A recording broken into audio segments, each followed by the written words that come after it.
सरकार को घेरने में नाकामयाब दिखी विपक्ष, ये सवाल। लेकिन अगर आपकी नज़र में हमेशा जिस तरह से पार्लियामेंट दिल्ली में चल रहा है और आए दिन राहुल गांधी और कांग्रेस के लोग जो है पार्लियामेंट को डिसरप्ट करते हैं, पार्लियामेंट में तोड़ फोड़ मचाते हैं, यहाँ तक कि स्पीकर पर हमला करने की कोशिश करते हैं, अगर आपको ये लगता है कि यही विपक्ष की भूमिका है तो हम ऐसी भूमिका को हम नहीं मानते हैं। झारखंड विधानसभा ही जहाँ पर बीजेपी के विधायक मेज तक पहुंच जाते थे, वो तस्वीरें भी दिखी झारखंड विधानसभा में, और बीजेपी की विधायकों का ही वह रवैया रहा। कोई काम नहीं करना था, कोई काम करने के लिए नहीं, किसी काम को रोकने के लिए गठबंधन बना। तो मिलाकर के जितने भी एंटी नरेंद्र मोदी लीडर्स थे उन्होंने मिलकर के गठबंधन बनाया और लगातार उस पर ये काम करते रहे।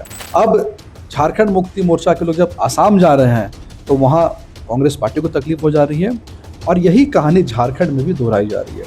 अगर अंदर की बात आप पता करेंगे, जो हमने भी पता किया है, तो वर्तमान में कांग्रेस के विधायक और जो मंत्री बने हैं वो सिर्फ और सिर्फ एक फिगर हेड है। उनका कोई वास्तव में कोई काम नहीं है, कोई पावर नहीं है। जो विभाग के सचिव ने लिख दिया, कह दिया सीएम साहब के आदेश में, वो इनके इम्प्लीमेंट करना है। इनकी मेन जो तकलीफ है वो यही है। नमस्कार, जोहार, मेरा नाम चितरंजन कुमार है और आप देख रहे हैं द भारत। देखिए, झारखंड विधानसभा का बजट सत्र समाप्त हो गया, लेकिन इस बजट सत्र में विपक्ष की जो भूमिका थी उस पर कई सवाल खड़े हो रहे कि जो विपक्ष की जो भूमिका दिखती है वैसी इस बार के बजट सत्र में नहीं दिखी, जिसकी सराहना भी स्पीकर महोदय ने की कि इस बार का जो सत्र रहा विपक्ष का भी सराहनीय रहा कि विपक्ष ने भी अच्छा सहयोग सत्र में किया। हालांकि विपक्ष की जो भूमिका थी प्रदीप यादव ने कई जगहों पर उसको फुलफिल किया। हमारे साथ बीजेपी के प्रदेश प्रवक्ता हैं अजय शाह जी। अजय जी, बीजेपी का इस सेशन में वैसा रुख नहीं दिखा जैसे पिछले बार के बजट सेशन में बाकी सत्रों में दिखता था। क्या वजह थी कि बीजेपी इस बार पूरी छूट सरकार को और झारखंड मुक्ति मोर्चा को? देखिए, सबसे पहली बात है कि यह सेशन जो बजट सेशन था, नॉर्मली बजट सेशन जो है वो इकोनॉमिक्स इश्यूज पर होता है, तो नॉर्मली वो बाकी सेशन से थोड़ा शांति रहता है। पहली बात। दूसरी बात यह कि अगर आप बीजेपी ने जिन मुद्दों को उठाया है, चाहे हमारे किसी विधायक का एग्जाम्पल लीजिए या फिर हमारे नेता प्रतिपक्ष का एग्जाम्पल लीजिए, तो लगभग जितने भी संवेदनशील मुद्दे राज्य को लेकर के थे उन सभी मुद्दों को भाजपा ने सदन पर उठाया है। उदाहरण के लिए बाबूलाल मरांडी जी ने डीएमएफटी स्कैम के मुद्दे को उठाया, जो कि एक बहुत बड़ा स्कैम है जिससे कि आदिवासी समुदाय काफी ज्यादा प्रभावित होता है। बाबूलाल मरांडी जी ने जल जीवन मिशन का भी मुद्दा उसको भी वहां पर उठाया। उन्होंने यहाँ का जो अपराध चल रहा है, जो क्राइम चल रहा है, लॉ एंड ऑर्डर का इशू है, इसको भी उन्होंने सदन में उठाया। तो अगर आप देखेंगे तो हर रोज बाबूलाल मरांडी जी कोई ना कोई ऐसा मुद्दा उठाते थे जो कि जन मुद्दों से जुड़ा हुआ होता था। लेकिन अगर आपकी नज़र में हमेशा जिस तरह से पार्लियामेंट दिल्ली में चल रहा है और आए दिन राहुल गांधी और कांग्रेस के लोग जो है पार्लियामेंट को डिसरप्ट करते हैं, पार्लियामेंट में तोड़ फोड़ मचाते हैं, यहाँ तक कि स्पीकर पर हमला करने की कोशिश करते हैं, अगर आपको ये लगता है कि यही विपक्ष की भूमिका है तो हम ऐसी भूमिका को हम नहीं मानते हैं। यानी मुद्दों को हमने उठाया है, ठीक है, तरीका हमारा राहुल गांधी की तरह वॉयलेंट तरीका नहीं है या तोड़ फोड़ वाला नहीं है, इसलिए हम जो हमारा रोल है उसको लेकर के पूरी तरह से संतुष्ट है कि एक सशक्त विपक्ष जैसा होना चाहिए वैसा रोल हमने सदन में निभाया है। अजय जी, झारखंड विधानसभा ही जहाँ पर बीजेपी के विधायक मेज तक पहुंच जाते थे, वो तस्वीरें भी दिखी झारखंड विधानसभा में, और बीजेपी की विधायकों का ही वह रवैया रहा। देखिए, मुद्दे बीजेपी ने भी उठाए, लॉ एंड ऑर्डर का मामला क्योंकि सदन चल रहा था, और एयरपोर्ट के रोड में जो एक रेस्टोरेंट पे फायरिंग हो जाती है, इन तमाम मुद्दों पर बीजेपी मुद्दों को तो उठाया, लेकिन उतनी गर्मजोशी के साथ उन मुद्दों को नहीं उठाया। सरकार को घेरने में नाकामयाब दिखी विपक्ष, ये सवाल है। देखिए, ये आपकी नज़र में ऐसा हो सकता है कि हम सरकार को घेरने में नाकामयाब रहे, लेकिन मुझे ऐसा लगता है कि आप मुझे अगर किसी फैक्ट्स पे बात करेंगे तो ऐसा कोई मुद्दा आप नहीं बता सकते कि ये मुद्दा सदन में उठाया जाना था, उसको नहीं उठाया गया। छोटा सा आपको एग्जांपल दूंगा कि जिस समय सदन में सब कुछ चल रहा था और एक कांके में भी एक वारदात हुई थी, उसी दिन नेता प्रतिपक्ष बाबूलाल मरांडी जी ने कांके के थाना प्रभारी का मुद्दा उठाया था और कहा था कि कांके का जो थाना है वो रियल एस्टेट का ऑफिस बन चुका है। और आप देखिए कि इसके तुरंत 2 दिन के बाद में कार्रवाई करते हुए वो जो वहाँ का थाना प्रभारी था प्रकाश रजक, उसको लाइन हाजिर किया गया। तो जो मुद्दे हम उठा रहे थे उस पर बराबर ग्राउंड पे एक्शन भी देखने को मिल रहा था। यानी कुल मिलाकर के हमने जितने मुद्दे हमारे लिस्टिंग में थे कि ये सारे मुद्दे हैं, उन सभी मुद्दों को हमने उठाया। ठीक है, हो हल्ला पहले भी भारतीय जनता पार्टी ने किया है, लेकिन अगर वैसी जरूरत पड़े, अगर मान लीजिए सरकार की तरफ से इस तरीके का हो हल्ला होगा और सरकार के कुछ मंत्री या विधायक कोशिश करेंगे कि हम आकर के विधानसभा में अपना बाहुबल दिखाएं, तो भाजपा के विधायक भी बाहुबल दिखाएंगे, लेकिन सरकार की तरफ से ऐसा कोई बाहुबल दिखाने का किसी ने प्रयास किया नहीं। एक वहां पर इनका एक जो जोकर मंत्री है इरफान अंसारी, वो थोड़ा सा उछल को तो मचा रहा था, तो उसको उसी भाषा में हमारे विधायकों ने जवाब दिया है, लेकिन जिसकी जैसी शैली थी वैसा जवाब दिया। और आज आप देख सकते हैं, आज प्रेस कॉन्फ्रेंस हुआ तो प्रेस कॉन्फ्रेंस में हमने कल मुख्यमंत्री जी ने जो सदन में हिंदू धर्म का अपमान किया है, उसको आज हम विधानसभा खत्म होने के बाद भी आज उसको जो हम जनता के सामने में रख रहे, तो विपक्ष के तौर पर जो हमारी भूमिका है उसको लगातार हम जनता के सामने सड़क पर, सदन में, हर जगह रख रहे हैं और अच्छी तरीके से रख रहे हैं। तो सदन में दो तस्वीरें दिखी, एक प्रदीप यादव लगातार कैसे मुद्दों पर अपनी ही सरकार को घेरते हुए नजर आए, जवाबों से असंतुष्ट भी कई मौके पर दिखे। दूसरी तस्वीर की विपक्ष जो है वो जेएमएम के बजाय कांग्रेस को घेरते हुए कई मामलों पर दिखी, क्योंकि जेएमएम कांग्रेस के विधायक प्रदर्शन कर रहे थे, लेकिन हमलावर कांग्रेस पर ही विपक्ष। तो क्या बैकडोर बीजेपी और जेएमएम का कुछ है? क्या वजह है कि जिसको लेकर जेएमएम, बीजेपी जो है जेएमएम को लेकर बहुत सख्त रुख अपनाए हुए? ठीक है भाई, जेएमएम है, क्या मतलब इसकी वजह क्या? बैकडोर में कुछ खिचड़ी पक रही, कुछ पॉलिटिक्स है, क्या है? देखिए, इंडी गठबंधन जब ये गठबंधन बना था तो इस गठबंधन को कोई काम नहीं करना था, कोई काम करने के लिए नहीं, किसी काम को रोकने के लिए गठबंधन बना था। कुल मिलाकर के जितने भी एंटी नरेंद्र मोदी लीडर्स थे उन्होंने मिलकर के गठबंधन बनाया और लगातार उस पर ये काम करते रहे। और आप देख सकते हैं कि जब जब चुनाव हुए और जहां जहां पर भी पावर शेयरिंग की बातें आई तो वहां पर इनमें जो बिखराव साफ साफ देखने को मिला। अगर हम बात करें, हम सिंपल अभी हाल फिलहाल में हुए बिहार इलेक्शन की बात करें, तो झारखंड मुक्ति मोर्चा को वहां पर राजद ने जो है वैल्यू नहीं दी, कांग्रेस पार्टी ने बिहार में वैल्यू नहीं दी। अब झारखंड मुक्ति मोर्चा के लोग जब आसाम जा रहे हैं तो वहां कांग्रेस पार्टी को तकलीफ हो जा रही है, और यही कहानी झारखंड में भी दोहराई जा रही है। अगर अंदर की बात आप पता करेंगे, जो हमने भी पता किया है, तो वर्तमान में कांग्रेस के विधायक और जो मंत्री बने हैं वो सिर्फ और सिर्फ एक फिगर हेड है, उनका कोई वास्तव में कोई काम नहीं है, कोई पावर नहीं है। जो विभाग के सचिव ने लिख दिया, कह दिया सीएम साहब के आदेश में, वो इनके इम्प्लीमेंट करना है। इनकी मेन जो तकलीफ है वो यही है, और इसलिए केवल प्रदीप यादव की बात नहीं है। आप हमेशा देखिए, प्रदीप यादव कभी जेएमएम से लड़ रहे हैं, और जेएमएम वर्सेस कांग्रेस की भी बात नहीं है, कांग्रेस के अंदर में ही इरफान अंसारी और बाकी मंत्रियों में कोल्ड वॉर चलता रहता है। और आप ये भी देखिए कि एक यहाँ के पूर्व मंत्री इनके और एक पूर्व विधायक अंबा प्रसाद हजारीबाग से लगातार लॉ एंड ऑर्डर पे सवाल करती है, जो कि किसके पास है? इनके खुद की सरकार के पास है। तो ये इनके कंप्लीट लैक ऑफ कोऑर्डिनेशन की कमी को दिखा रहा है। और जहां तक हमारा सवाल है, हमारा कोई दूर दूर तक जेएमएम का लिंक नहीं है। हमारा स्टैंड आज भी जेएमएम को लेकर बिल्कुल प्रिंसिपल ओपोजिशन है, और जहां पर झारखंड मुक्ति मोर्चा के लोग अगर ऐसा कुछ बात कहेंगे तो हम उनका अपोज करेंगे, और जहां पर कांग्रेस के लोग कुछ ऐसा कहेंगे तो हम उनका अपोज करेंगे। अभी उदाहरण के लिए कांग्रेस के मंत्री इरफान अंसारी है, जब भी ऐसा उटपटांग बयान देते तो हम उसको काउंटर करते हैं। लेकिन अगर सरकार की बात करें, जेएमएम की तरफ से हफीजुल अंसारी को ऐसा स्टेटमेंट देते हैं, या फिर कल खुद मुख्यमंत्री ने जो बयान दिया है, तो हमने इसका क्या क्या विरोध किया। तो जहां पर जैसी जरूरत पड़े, हम चाहे वो सामने कांग्रेस हो, जेएमएम हो, राजद हो, हम उनका विरोध करेंगे। और ये बात झारखंड की जनता भी समझ चुकी है कि जो तीन पॉलिटिकल पार्टीज है, जेएमएम, राजद और कांग्रेस, इनके बीच में कोई भी ऑर्गेनिक अलायंस नहीं है। ये अलायंस पूर्ण रूप से कन्वीनियंस, पावर शेयरिंग और पावर बार्गेनिंग के लिए अलायंस बना हुआ है। हो सकता है राज्यसभा में इस अलायंस में बिखराव हो जाए, जैसा कि उड़ीसा और बिहार में देखने को मिला है। इसका फायदा बीजेपी को उठाए, बीजेपी उठाएगी इसका लाभ? अगर कांग्रेस पार्टी का कोई एमएलए राज्यसभा में भाजपा को वोट देना चाहता है तो हम वोट क्यों नहीं लेंगे?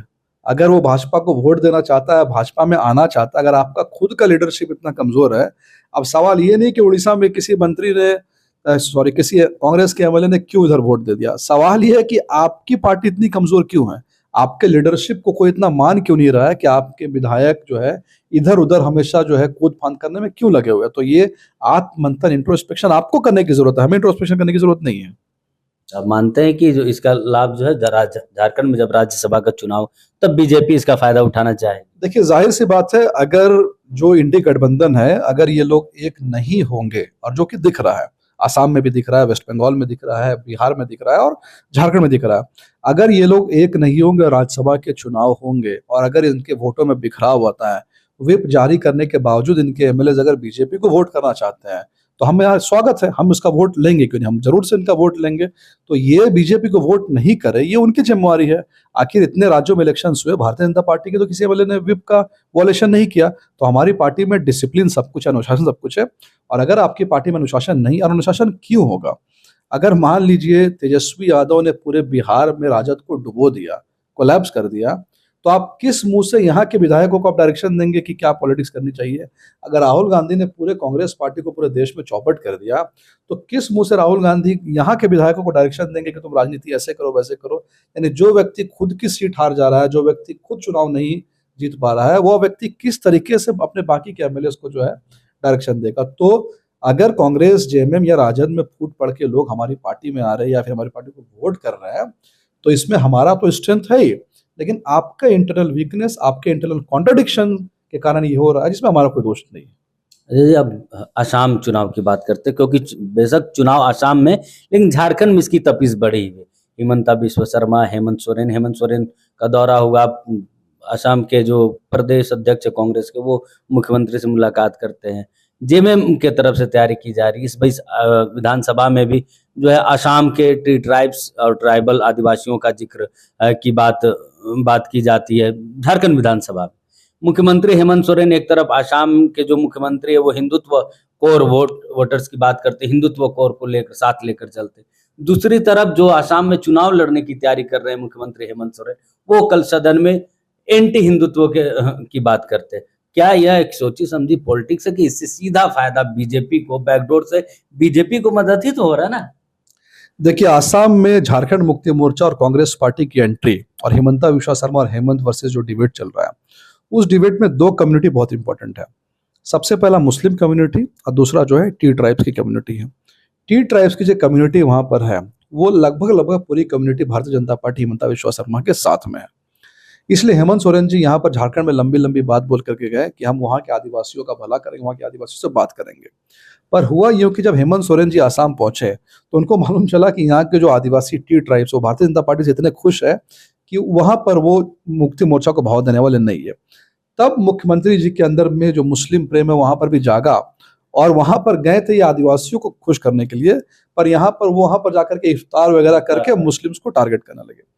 अब जैसे ही हेमंत सोरेन जी ने मुस्लिम समुदाय के ऊपर में डोरे डालना चालू किया, तब वहां पर तकलीफ किसको हुई? कांग्रेस पार्टी को। लेकिन कांग्रेस पार्टी को जब तक लग रहा था कि हेमंत सोरेन आदिवासी को टारगेट करने जा रहे, तब तक वो खुश थी क्योंकि उसको पता था कि वो वोट बीजेपी का। लेकिन जैसे ही हम मुस्लिम पिक्चर में आया, तब जाकर के कांग्रेस पार्टी को लगा कि ये तो मुस्लिम्स का अगर वोट काटेगा तो वो हमारे ही वोट में, क्योंकि कांग्रेस पार्टी मतलब यहाँ का मुस्लिम लीग वही है, सारे मुस्लिम उसी को वोट करते हैं। तो दौड़े दौड़े गौरव गोगोई झारखंड आते हैं, झारखंड में आकर के झारखंड मुक्ति मोर्चा को बनाने। यानी इस पूरे एपिसोड में अगर आप देखेंगे और इसको आप लिंक करेंगे बिहार चुनाव से, जहां पर जेएमएम ने कहा था कि हम 24 सीट पर लड़ेंगे, 12 सीट पर लड़ेंगे, 6 सीट पर लड़ेंगे, उसके बाद किसी सीट पर नहीं लड़ना, वहां से यह कहानी शुरू हुई और वो कहानी जाकर के आसाम में भी दिखाई दे रही है। यानी ये जो पूरा का पूरा डिबेट है, डिस्कशन है, झगड़ा है, ये कांग्रेस पार्टी और झारखंड मुक्ति मोर्चा के बीच का झगड़ा है, ये भारतीय जनता पार्टी का कोई झगड़ा नहीं। और अगर इनके वहां जाने से, मुझे तो लगता है अगर हेमंत सोरेन वहां पर आसाम कई बार चले गए तो इनसे बड़ा स्टार प्रचारक भारतीय जनता पार्टी के लिए कोई नहीं हो सकता। वही मैं कह रहा था, जिस तरीके तो बीजेपी के लिए प्लस है, बीजेपी के लिए फायदा, क्योंकि मुस्लिम की पॉलिटिक्स हेमंत सोरेन ने भी यहाँ से शुरुआत से नहीं, दो चीजें हैं। जिस तरीके से राहुल गांधी को भी कहा जाता है कि वो भारतीय जनता पार्टी के स्टार प्रचारक है, कहीं पर भी वो कैंपेन करने चले जाए तो भारतीय जनता पार्टी के पक्ष में माहौल बन जाता है, उसी तरीके से हेमंत सोरेन अगर आसाम में जाके ये कहेंगे कि झारखंड मॉडल, तो वो कुल मिलाकर के झारखंड का, अपनी सरकार का मजाक ही उड़वाते हैं। क्योंकि आज झारखंड जिस दहलीज पर खड़ा है, आज झारखंड जिस मुकाम पे खड़ा है, हम लॉ एंड ऑर्डर की बात करें, हम सड़क की बात करें, हम एजुकेशन की बात करें, हर चीज में झारखंड जो फिसड्डी है, चाहे आप किसी भी पैरामीटर को उठा के देख लीजिए। अगर आप जाकर के आसाम में ये बोलेंगे कि हम झारखंड के मॉडल को इम्प्लीमेंट करेंगे, तो जाहिर सी बात है वहां के लोग और भी बड़ी संख्या में भारतीय जनता पार्टी को वोट करने जा रहे हैं और इससे हमें फायदा होगा। और अगर इनके किसी नेता के प्रचार करने से हमें फायदा होता है तो बिल्कुल अच्छी बात है, हम इसका स्वागत करें। ना अजय जी, कहा जा रहा है कि बैकडोर गठबंधन है जेएमएम बीजेपी की, कि जहां बीजेपी को फायदा पहुंचाना होता मुख्यमंत्री हेमंत सोरेन पहुंच जा रहे हैं। नहीं नहीं, ये तो ऐसी बात हो गई जैसे कि मान लीजिए कि जैसे राहुल गांधी का मैंने एग्जांपल दिया, राहुल गांधी कहीं पर कैंपेन करने जा रहे हैं तो उससे बीजेपी को फायदा हो जा रहा है, तो आप कहेंगे कि राहुल गांधी जो बीजेपी की बी टीम है, इस तरीके से आप उसको बी टीम बनाकर मीडिया उसको इंटरप्रिटेशन दे देता है।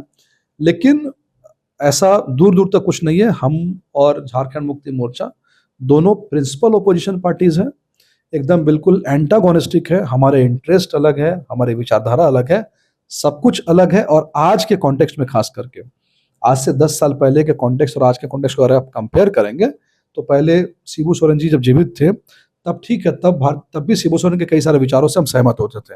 लेकिन आज झारखंड मुक्ति मोर्चा जिस तरीके से शिबू सोरेन के विचारों से भी अलग हो गई है, शिबू सोरेन जी पूरी जिंदगी शराब के खिलाफ लड़ते रहे और आज आपने झारखंड को शराब का एग्जीबिशन बना दिया, शराब लिकर स्कैम्स यहाँ पर हो रहे हैं।